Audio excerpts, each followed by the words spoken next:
Hello friends, எல்லாருக்கும் வணக்கம். எல்லோரும் எப்படி இருக்கீங்க? நல்லா இருக்கீங்களா? நானும் நல்லா இருக்கேன். இன்றைக்கி நம்ம சேனலில் என்ன வீடியோ பார்க்க போகிறோன்னு பார்த்தீங்கன்னா, இந்த வீடியோ பார்த்தீங்கன்னா புதன்கிழமை அன்றைக்கி எடுத்த வீடியோ. ஸோ நான் இன்றைக்கி தான் எடிட் பண்ணி போஸ்ட் பண்ணுறேன். இப்போ வாங்க வீடியோக்குள்ளே போகலாம். அதுக்கு முன்னாடி நம்ம சேனலை பார்த்துட்டு நிறைய பேர் சப்போர்ட் பண்ணுறீங்க, சப்ஸ்கிரைப் பண்ணுறீங்க. எனக்கு சப்ஸ்கிரைப் பண்ண எல்லாருக்குமே ரொம்ப நன்றி. தொடர்ந்து உங்களோட ஆதரவை நம்ம சேனலுக்கு கொடுங்க. இப்போ வாங்க வீடியோக்குள்ளே போகலாம்.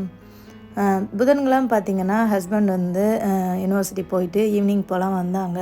ஒரு 5 o'clock போல் வந்தாங்க. ஸோ வீட்டில் வந்து சமைக்கிறதுக்கு எதுவுமே இல்லை. ஸோ ஹஸ்பண்டை கூட்டிகிட்டு அப்படியே வந்து கீழே இருக்கிற அந்த சூப்பர் மார்க்கெட்டுக்கு போனோம். போயிட்டு ஃபஸ்ட்டு பசங்களுக்கு பால் வாங்கிக்கிட்டோம். இங்கே பால் வந்து பார்த்திங்கன்னா நிறைய வெரைட்டியில் கிடைக்கிது. லோ ஃபேட்லேருந்து ஃப்ரெஷ் மில்க்லேருந்து க்ரீம் மில்க், அந்த மாதிரி நிறைய வெரைட்டி இருக்குது. ஹை ஃபேட்டு இது மாதிரி எல்லாமே.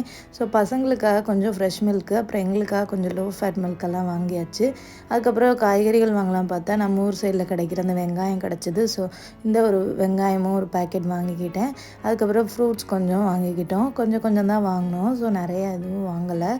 ஸோ கொஞ்சம் ஆப்பிள், பசங்க ஆப்பிள் சாப்பிடுவாங்க. ஸோ அதனால் அவங்களுக்காக ஆப்பிளும் வாங்கியாச்சு. அதுக்கப்புறம் ஏதாவது சமைக்கலாம் அப்படின்னு சொல்லிட்டு சிக்கன் வாங்கிட்டு போகலாம் அப்படின்னு சொல்லிட்டு போனோம். சிக்கன் பார்த்திங்கன்னா இங்கே ஃப்ரெஷ் சிக்கன்லாம் கிடைக்கல. சும்மா அந்த மாதிரி ஐஸில் வச்சது தான் இருந்தது. சரி, ஓகே, ஒரு 1/2 kg சிக்கன் வாங்கலாம் அப்படின்னு சொல்லிட்டு போனோம். போயிட்டு நிறைய நல்லா பீஸாக கட் பண்ணியும் வச்சுருக்காங்க. எல்லா பார்ட்ஸையுமே தனித்தனியாக. என்ன ஒன்றுனா இங்கே வந்து புதுசாக ஒன்று பார்த்தாங்க. அந்த கோழி கால் இருக்குது பார்த்திங்களா, அதை கூட எடுத்து வச்சு விற்கிறாங்க. அதை கூட பார்த்திங்கன்னா $1.5 பக்கம் வந்து போட்டிருக்காங்க. அது கூட வாங்கி சமைச்சு சாப்பிடுவாங்க போல். அதுக்கப்புறம் பார்த்திங்கன்னா சிக்கன் வாங்கிட்டு கிளம்பியாச்சு. பில் போட்டு கிளம்பியாச்சு. வீட்டுக்கு போனவுடனே ஆதவும் முகிலும் பார்த்திங்கன்னா ஆரஞ்சு ஜூஸ்க்கு வாங்கியிருந்தாங்க.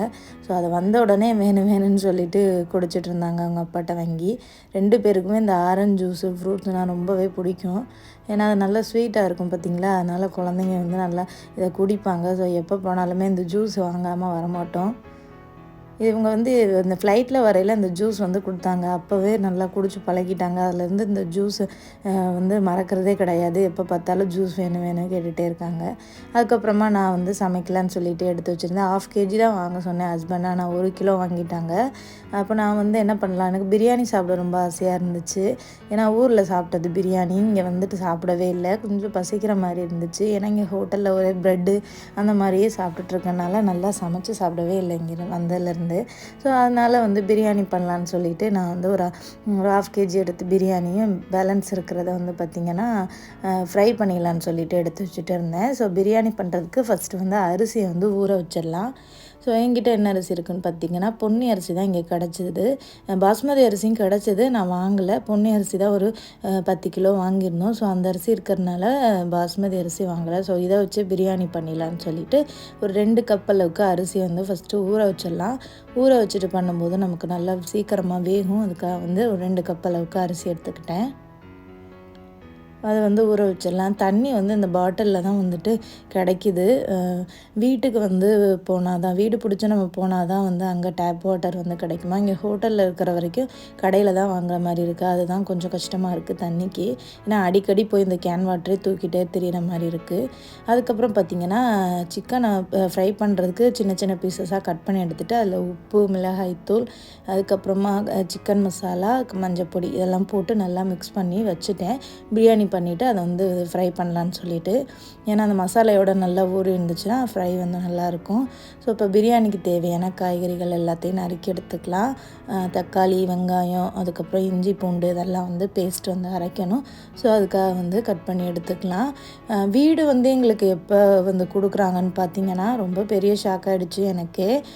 ஏன்னு பார்த்திங்கன்னா யூனிவர்சிட்டியில் போய் வீடு வந்து, ஏன்னா அங்கேருந்து தான் எங்களுக்கு வந்து அலோகேட் பண்ணுறாங்க. ஏன்னா அங்கே உள்ள ஸ்டாஃபுகளுக்கு எல்லாமே கவர்மெண்ட்லேருந்து கோட்ரஸ் மாதிரி, நம்ம ஊரில் கோட்ரஸ் மாதிரி கொடுக்குறாங்கல்ல, அந்த மாதிரி தான் எங்களுக்கும் கொடுக்குறாங்க. ஸோ அது வந்து பார்த்திங்கன்னா உடனே வந்து கிடைக்காதான். அட்லீஸ்ட் ஒரு 6 மாதம் 1 year ஆச்சும் ஆகுமா எங்களுக்கு வந்து வீடு கிடைக்க. ஸோ அது வரைக்கும் இங்கே ஹோட்டலில் தான் நீங்கள் இருக்கணும் அப்படின்னு சொல்லிட்டாங்க. அதனால் எனக்கு ரொம்பவே கொஞ்சம் மனசு கஷ்டமாயிடுச்சு. எப்போ வீட்டுக்கு போகிறது அப்படின்ற மாதிரி. ஸோ என்ன பண்ணுறது, நம்ம வேறு நாட்டுக்கு வரும்போது அங்கே எப்படியான இது இருக்கோ, வாழ்க்கை முறை இருக்கோ, அதெல்லாம் வாழ்ந்து சமாளித்து தானே ஆகணும் அப்படின்ற மாதிரி மைண்ட் செட் பண்ணியாச்சு. ஸோ ஓகே அது வரைக்கும் இங்கே ஹோட்டல்லே இருந்துக்கலாம் அப்படின்னு சொல்லிட்டு இது பண்ணிக்கிட்டு இருக்கோம்.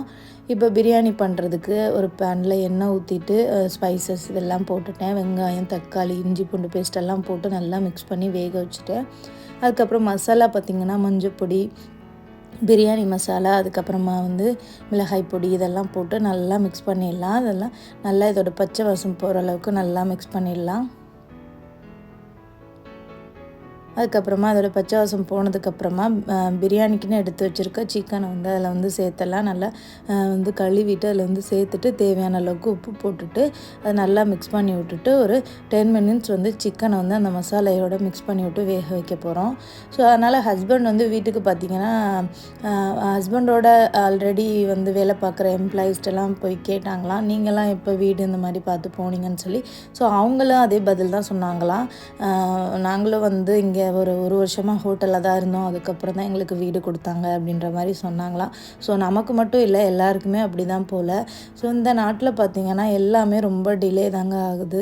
நம்ம ஏதாவது ஒன்று நம்ம போய் கேட்டோன்னா அது ரொம்ப டைம் எடுத்து ரொம்ப லேட்டாக தான் பண்ணி கொடுக்குறாங்க.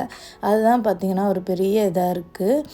ஸோ ஓகே அது வரைக்கும் நமக்கு இந்த ஹோட்டலாவது இது பண்ணி கொடுத்தாங்களே அப்படின்ற மாதிரி நாங்கள் இது பண்ணிக்கிட்டோம். அதுக்கப்புறமா பார்த்திங்கன்னா தேவையான அளவுக்கு தண்ணி ஊற்றி ஒரு விசில் மட்டும் வச்சுக்கலாம். சிக்கன் நல்லா வேகணும். ஸோ அதுக்காண்டி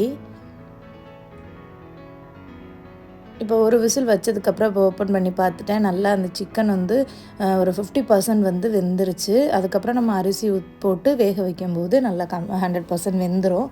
ஸோ இப்போ பிரியாணிக்கு தேவையான அளவுக்கு தண்ணி ஊற்றிடலாம். இப்போ 2 கப் அளவுக்கு அரிசி எடுத்தனால நான் 4 கப் அளவுக்கு தண்ணி ஊற்றிக்கிறேன். ஸோ ஆல்ரெடி சிக்கன்லேயே தண்ணி இருக்கிறனால கரெக்டான அளவில் தண்ணி ஊற்றணும், இல்லைன்னா ரைஸ் குழஞ்சி போயிடும். ஸோ அதை நல்லா மிக்ஸ் பண்ணி விட்டுறலாம்.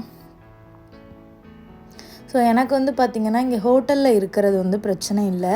பசங்களை ஸ்கூல் சேர்க்கணும், அதுதான் ஒரு பெரிய இதாக இருக்குது. ஸோ நம்ம ஏதாவது வீட்டுக்கு போயிட்டோம்னா ஸோ அங்கே வீடு பக்கத்தில் எந்த ஸ்கூல் இருக்கோ அதுக்கேற்ற மாதிரி நம்ம பார்த்து சேர்த்துடலாம். ஸோ நம்ம 1 இயராக இங்கே ஹோட்டல்லே இருக்கிறனால எப்போ பசங்களை ஸ்கூல் சேர்க்குறது அப்படின்ற மாதிரியான ஒரு இதுதான் கொஞ்சம் கஷ்டமாக இருக்குது. நான் பசங்களுக்கும் வீட்டுக்குள்ளேயே இருக்க அவங்களுக்கு பிடிக்கல, எப்போ பார்த்தாலும் ஃபோனு லேப்டாப் அதையே பார்த்துட்ருக்காங்க. ஸோ அவங்க ஸ்கூலுக்கு போனால் தான் அவங்களுக்கும் கொஞ்சம் நல்லா இருக்கும். ஸோ அதுதான் கொஞ்சம் கஷ்டமாக இருக்குது. பார்க்கலாம், ரொம்ப நாள் ஆக ஆக நமக்கு என்ன வீடு எப்போ கிடைக்கிது, பசங்களை எப்போ ஸ்கூல் சேர்க்கலாம் அப்படின்ற மாதிரி பார்க்கலான்னு சொல்லிட்டு வெயிட் பண்ணிகிட்ருக்கோம். அதுக்கப்புறமா அந்த தண்ணி கொதிச்சிருச்சு, அரிசி போட்டுட்டு குக்கரை விசில் போட்டு வச்சுட்டேன். ஒரு 3 விசில் வந்துச்சுன்னா குக்கரை ஆஃப் பண்ணிவிட்டு பிரியாணியை இறக்கிடலாம். அதுக்கப்புறம் சிக்கனை ஃப்ரை பண்ணுறதுக்கு இப்போ ஒரு பேனில் கொஞ்சமாக எண்ணெய் ஊற்றிட்டேன். ஸோ அதில் எண்ணெய் சூடானதுக்கப்புறம் அந்த சிக்கன் எல்லாத்தையுமே போட்டுட்டு அதை கொஞ்சம் மிக்ஸ் பண்ணி விட்டுட்டு ஒரு 10 மினிட்ஸ் வேக வச்சோம்னா நல்லா வெந்துடும். ஸோ இதை ஓப்பன்லேயே வச்சு வேக வைக்கலாம். ஓப்பன் வச்சு வேக வைக்கும்போது ரொம்ப டைம் எடுக்கும். ஸோ ஒரு லிட்டு போட்டு மூடி வச்சோம்னா சீக்கிரமாகவே நமக்கு வெந்துடும். மூடி வைக்கும்போது அதில் கொஞ்சம் தண்ணி வரும். ஸோ அதனால் தண்ணி வந்தாலும் பிரச்சனை இல்லை. அதுக்கப்புறம் ஓப்பன் பண்ணி வச்சு நம்ம ஹை ஃப்ளேமில் வைக்கும்போது நல்லா தண்ணி வற்றி இந்த மாதிரி சிக்கன் ஃப்ரையும் ரெடி ஆகிடுச்சு. அதுக்கப்புறமா உட்காந்து சாப்பிட்லான்னு சொல்லிட்டு கீழே போர்வை விரித்து உட்காந்தாச்சு. ஏன்னா நம்ம ஊர்லலாம் இப்படி தானே உட்காந்து சாப்பிடுவோம். என்ன தான் டேபிளில் உட்காந்து சாப்பிட்டாலும் நம்ம வீட்டில் இருக்கிற மாதிரி கீழே போர்வை விரித்து உட்காந்து எல்லோரும் உட்காந்து சாப்பிட்ற சுகமே தனி தான். ஸோ அதனால் கீழே உட்காந்தாச்சு. உட்காந்து பிரியாணி நல்லா சூப்பராக ரெடியாக இருந்துச்சு. ஸோ எங்கே தான் போனாலுமே பார்த்திங்கன்னா எந்த ஊர் போய் நம்ம என்ன சாப்பாடு சாப்பிட்டாலும் நம்ம ஊர் சாப்பாடு சாப்பிட்ற மாதிரி ஒரு இது எதுவுமே இருக்காதுங்க. நம்ம ஊர் ஸ்டைல் சாப்பாடு சாப்பிடும்போது தான் நமக்கு நமக்கும் மனசுக்கும் நல்லா இருக்குது, நம்மளோட வயிறுக்கும் ரொம்பவே நல்லா இருக்கும். அந்த டேஸ்ட்டு தான் ரொம்ப பிடிக்குது. எந்த ஊருக்கு போய் எப்படிப்பட்ட சாப்பாடு கொடுத்தாலுமே எனக்கு ஒரு சாஃப்டாக ஃபீலிங்கே இருக்காது. நம்ம ஊர் சாப்பாடு இட்லியோ தோசையோ நார்மல் ஒரு ரச சாப்பாடோ அது சாப்பிட்டா தாங்க எனக்கு மனசு உண்மையாகவே சந்தோஷமாக இருக்குது. நம்ம ப்ரெட்டு, பால், சும்மா முட்டை இந்த மாதிரி சாப்பிட்டோன்னா எனக்கு ஒரு சாப்பிட்ட ஃபீலே இருக்காது. நம்ம ஊர் சாப்பாடு கிடைக்காதா அப்படின்ற மாதிரி ஒரு ஆசையாகவே இருக்குது. அது இட்லி தோசைலாம் சொல்லவே வேண்டாங்க. நம்ம ஊர் சாப்பாடை அடிச்சுக்கிறதுக்கு வேறு எந்த ஊர் சாப்பாடுமே இல்லை என்னை பொறுத்தளவுக்கு. ஸோ அதுக்கப்புறமா நல்லா சுட சுட உட்காந்து பிரியாணி சாப்பிட்டது ரொம்ப நல்லா இருந்துச்சு. எப்போவுமே பசங்களுக்கு நான் ஊட்டி தான் விடுவேன், ஆனால் அவங்க இன்றைக்கி அவங்களே எடுத்து சாப்பிட்டாங்க. அது மிகப்பெரிய ஆச்சரியமாக இருந்துச்சு. அதுக்கப்புறமா அவங்க அப்பா ஊட்டி விட்டு நானும் பசங்களுக்கு ஊட்டி விட்டு சாப்பிட்டோம். பிரியாணியும் நல்லா டேஸ்ட்டாக வந்துருந்துச்சு. என்ன கொஞ்சம் தண்ணி கொஞ்சம் கம்மியான மாதிரி போயிடுச்சு. லைட்டாக மட்டும் கீழே அடி பிடிச்சிருந்துச்சு. கொஞ்சம் தண்ணி கூட வச்சுருந்தேன். ஏன்னா கறியிலே தண்ணி இருந்தனால கரெக்டாக வரும் அப்படின்னு சொல்லிட்டு ஒரு கப் அளவுக்கு தண்ணியை கம்மி பண்ணிட்டேன். அதுக்கப்புறமா பார்த்தா கொஞ்சம் லைட்டாக அடி பிடிச்ச மாதிரி ஆயிடுச்சு. பரவாயில்ல, ரொம்ப மோசம் இல்லை. கீழே மட்டும் லைட்டாக அடி பிடிச்சிருந்துச்சு. அதை மட்டும் விட்டுட்டு மேலே உள்ளதை சாப்பிட்டோம். அதுவே நல்லா தான் இருந்துச்சு. அதுக்கப்புறம் இந்த சிக்கன் ஃப்ரை வந்து சூப்பராக இருந்துச்சு. ஏன்னா நம்ம ஃபஸ்ட் டைம் மசாலா எல்லாமே போட்டு நல்லா மிக்ஸ் பண்ணி வச்சுருந்தனால அதில் உள்ள மசாலா உப்பெல்லாம் இறங்கி சூப்பராக இருந்துச்சு. அவ்வளோதான் இந்த வீடியோ. உங்களுக்கு பிடிச்சிருந்துச்சின்னா லைக் பண்ணுங்கள், ஷேர் பண்ணுங்கள்.